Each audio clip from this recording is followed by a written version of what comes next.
A very good evening to you from the newsroom on this Friday, 3rd of November.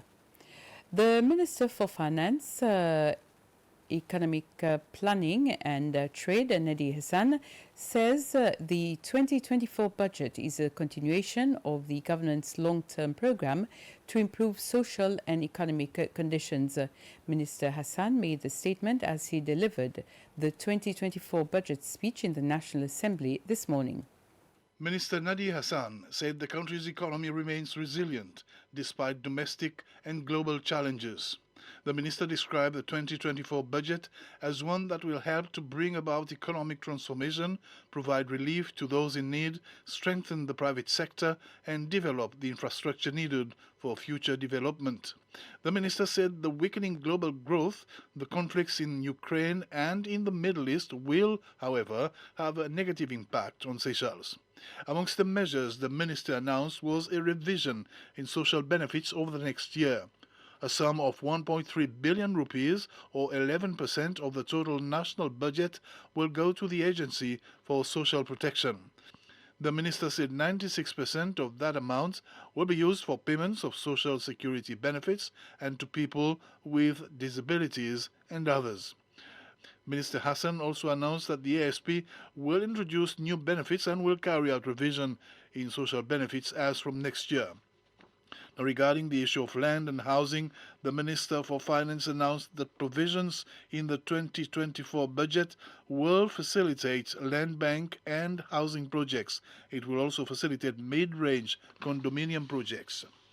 In other announcements, Minister Nadi Hassan said the government is studying and analyzing different ways that will lead to a business-enabling environment.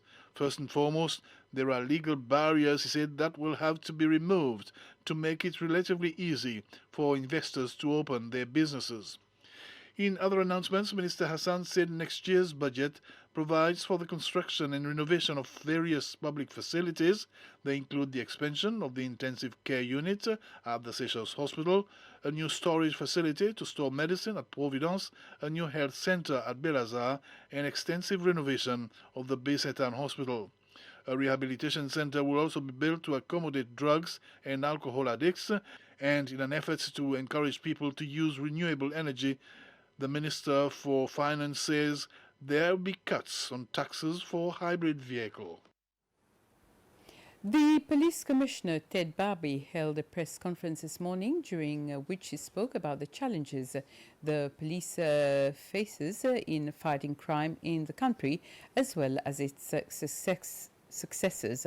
Among the points raised during the press conference were the fight against the importation of controlled drugs, as well as minors absent from their parents' homes.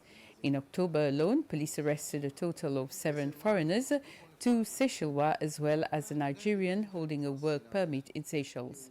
During the arrest, a total of 5.3 kilos of cocaine and 900 grams of cannabis resin were seized.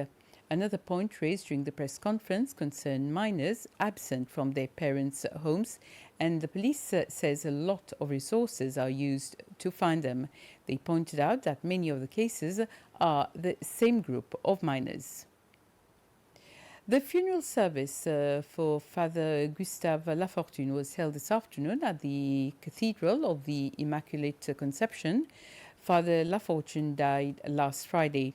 He celebrated 60 years since his ordination as a priest on the 30th of June this year, and he retired in 2015 after 52 years serving in various parishes around Seychelles. Today, he would have celebrated his 87th birthday. Father LaFortune's coffin was brought into the cathedral by the Roman Catholic clergy, members of the Anglican clergy, and members of his family.